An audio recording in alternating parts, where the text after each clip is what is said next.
તાપી જિલ્લાના સોનગઢમાં વિશ્વ મહિલા દિવસના દિવસે જ મહિલાઓની સુરક્ષા સામે સવાલ ઊભા કરતી ઘટના સામે આવી છે, જેમાં વિશ્વ મહિલા દિવસના દિવસે જ તાપીના સોનગઢ ખંડેરાવ મંદિર ખાતે રહેતી ગર્ભવતી મહિલા પર અમાનુષી અત્યાચાર થયો હતો, જેમાં સોનગઢ મલ્હાર મંદિર ખાતે રહેતી અને જેણે મંદિરના મહારાજ શંકરભાઈએ દત્તક લીધી હતી તે દીકરી હાલ ગર્ભવતી છે। આ ગર્ભવતી મહિલાને ઢોરમાર મારતા પ્રથમ સોનગઢ રેફરલ હોસ્પિટલ અને ત્યારબાદ 108 મારફતે વ્યારા રેફરલ હોસ્પિટલ ખાતે સારવાર માટે ખસેડાઈ હતી, જેમાં ઘર અને જમીન હડપ કરવાના ઈરાદાથી દત્તક લીધેલી દીકરીને કૌટુંબિક મહિલાએ મારી હોવાની માહિતી મળી રહી છે। કાગળ પર સહી નહીં કરી આપતા મહિલાને અને તેના સગા સંબંધીઓને પણ મરાયા હોવાના આક્ષેપો થયા છે। મહિલા દિવસમાં જ આવી ઘટના અસ્તિત્વમાં આવતા તાપીમાં કાયદો વ્યવસ્થા સામે સવાલ ઊભા થયા હતા। અત્રે પણ નોંધવું રહ્યું કે મહિલાઓના જણાવ્યા મુજબ ગત રોજ પણ આવી ઘટના ઘટી હતી, ત્યારે પોલીસને અરજી આપી હતી। હવે જો અહીં જે ટાઉન જમાદારની જવાબદારી હતી તેણે ગઈકાલે સાંજે એક્શન લઈ મારનારાઓને પોલીસ સ્ટેશને બોલાવ્યા હોત અને કાયદાના પાઠ ભણાવ્યા હોત તો આજે આ ગર્ભવતી મહિલાને મારવાની હિંમત અપરાધીઓને ફરીથી ન થતે, પરંતુ ટાઉન જમાદારની ઢીલી નીતિના કારણે અપરાધિક માનસિકતા ધરાવતા લોકો બેફામ બન્યા છે। જ્યારે આ મહિલાને મારવામાં આવી રહ્યો હતો ત્યારે એની બાજુમાં ઉભેલો એનો પતિ કરી રહ્યો હતો કે બિંદાસ માર ને હું જોઉં છું કોણ આવે છે। ત્યારે હવે પોલીસ અત્યાર સુધી ધૃતરાષ્ટ્રની ભૂમિકામાં આવી ગર્ભવતી મહિલાઓને માર ખાવા દેશે એ પણ એક મોટો સવાલ છે। હવે આ ન્યૂઝ પ્રકાશિત થયા બાદ આ ગરીબ મહિલાઓને ન્યાય મળે છે કે કેમ તે પણ જોવું રહ્યું। આ સમગ્ર ઘટના અંગે તમારે શું કહેવું છે તે કોમેન્ટમાં જરૂર લખજો અને દરેક ન્યૂઝ પોતાના મોબાઈલ ફોન પર મેળવવા અમારી આ ચેનલને સબસ્ક્રાઇબ કરજો। બિંદેશ્વરી શાહ સાથે હેતલ કોકણી, તાપી।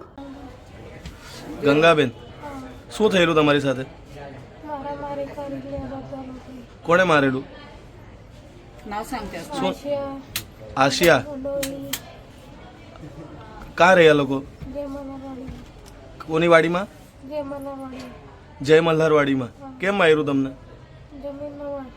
જમીનના માટે। શું કહેતા છે એ લોકો તમને? સહી કરી આપવા કહેતા છે। શેમાં? કાગળ પર? આજે પહેલી વાર માર્યું કે આગળ બી મારેલું? આગળ બી મારેલું।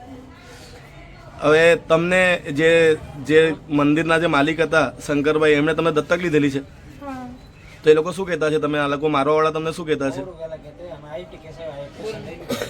સહી કરી આપો એવું? બેન, હવે તમે કેટલા વર્ષથી ત્યાં રહ્યો છો? નાના હતા ત્યારથી?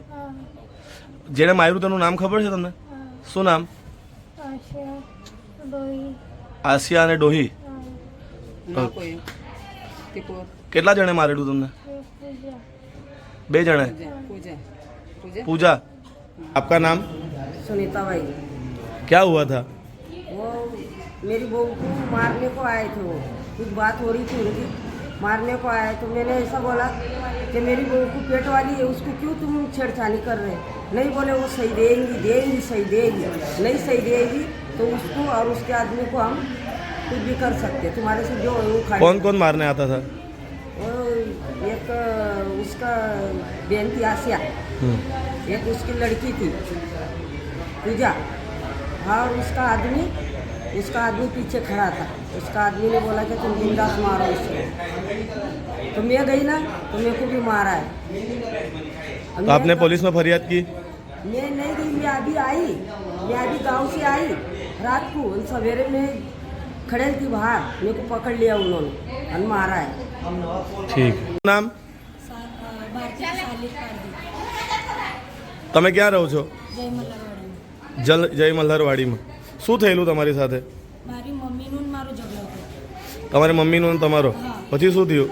આ લોકોનો અમારો ઝઘડો હતો। એટલી વારમાં મારી એક બેન આવી, આશા રવિ ચૌહાણ, એ આવી મારા ઉપર મારહાણ કર્યો ને કાલે જેલમાં ગઈ। આ રિપોર્ટ લઈ કે આ લોકોએ કંઈ કર્યું નથી। કોણે નથી કર્યું? આ પોલીસવાળાઓ। તમે અરજી આપેલી? અરજી આપેલી, શું કંઈ કર્યું નથી આ લોકો। કેમ મારે છે તમને આ લોકો? આ છોકરીનું જ્યારનું લગ્ન થયેલું છે ત્યારની આ લોકોએ મારા પછાડી પીટા લગાવી દીધી। કોના લગ્ન થયા? જેને હોસ્પિટલમાં એડમિટ કરી છે તેને? શું નામ છે એનું? ગંગા જીતેન્દ્ર ચૌહાણ। ગંગા જીતેન્દ્ર ચૌહાણ। એને મારવા પાછળનું કારણ શું છે? આ લોકો કહેતા છે કે તમે ચાલી જાઓ, આ છોકરી કહે કે મારું ઘર છે, તમે રહેવો।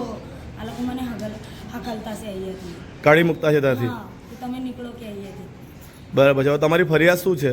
મારી ફરિયાદ છે કે આ લોકો માને મારહાણ કરતા છે. આજે આ છોકરી ઉપર મારહાણ કર્યું. આજે છોકરી માયરું એ પ્રેગ્નેન્ટ છે? કયો મહિનો ચાલતો છે?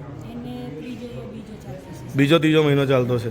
જ્યારનું આ છોકરીનું લગ્ન થયેલું છે ત્યારનો મારા હાથ ધોઈને આ લોકો પાછળ પડી ગયા. આજે છોકરી છે એને જે મંદિરના સંચાલક હતા શંકરભાઈ એમણે દત્તક લીધેલી છે. હા દત્તક લીધેલી. કેટલા વર્ષની હતી ત્યારથી દત્તક લીધી છે? એને તો બહુ નાની હતી ત્યારની લીધેલી. 6 મહિનાની હતી ત્યારે. અને જે મારા દાદાએ. તારા દાદાએ હા અને હવે આને જે મારે છે એ કોણ છે? શંકરભાઈની છોકરી છે. હા એ નાત છે. મતલબ અમે છે ને શંકર દાદાના વહુના છોકરા છે. બરાબર. ને મારે છે તે કોણ લાગે? શંકર દાદાની વહુ. વહુ લાગે. હા એ શું કહે છે કે તમે અહીંથી નીકળી જાઓ બધા? હા અમને મારા ઘરના અજમીને મને કહેતી છે કે તમે નીકળી જાઓ અહીંયાથી. કેવી રીતના નીકળે? હા પોલીસવાળાને કહેતા છે કે અમે લોકો કેમ નથી રહેતા, કે તમે અહીંયા નથી રહેવાના, કે ગામ જાઓ કે. તો પછી આ છોકરીને શું કામ અમારા ઘરમાં લગ્ન કરાવી તમે? હા બરાબર. આને તમારા ઘરમાં લગ્ન કરાવી છે. હા માટી કિડ્ડા બરાબર છે. તો હવે તમારે ન્યાયની માંગણી છે હા તમારી? નાઈની માંગણી છે. કેમ નથી અમે રહેવાના? અમે નહીં રહેવાના તો પછી આ 2 જણ છે આ લોકોને બી આપલો. તમને મારતું કોણ કોણ છે? મારી મમ્મી અને મારી બેન. શું નામ છે એ લોકોનું? યશોદા સાલી કાપડી, દાવો અને બેનનું? આશા રવિ ચૌહાણ. એ લોકો તમને મારતા છે? હા કાલે મારી દેરાની ત્યાં ગઈ પોલીસ સ્ટેશનમાં કીધું કે બા મારી જેઠાણીને શું કામ મારતા છે. તો એને કહેતા છે કે આ તારું ઘર છે તો તું એકલી રહે, કે આ લોકો નહીં રહે. તો છોકરીએ ખાલી આટલું જ કહેવા ગઈ આજે કે બા મારી જેઠાણી છે રહેવા દો, મારા ઘરમાં રહેતી છે, તમારા ભાઈ તો નથી રહેતી ને. એટલી વારમાં મને બી મારહાણ કર્યું છે અને આ છોકરીને હું કર્યું છે.